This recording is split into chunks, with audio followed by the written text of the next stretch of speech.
every year for Valentine's Day. Cheese puff. He had two of them, but he ate a full one when he first opened the bag. So yeah, and he got enough up there anyway that he haven't touched yet.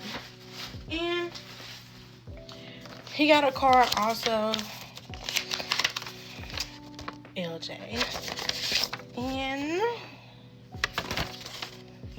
you're a super grandson on Valentine's Day and every day. Not everyone can say their grandson is super, but not everybody has a strong, smart, talented grandson like you. Happy Valentine's Day with love and pride. I love you, LJ. Love, Gigi. Okay, so she got that for him. What you got? Oh. And he got a clear fruit because he loved these, y'all.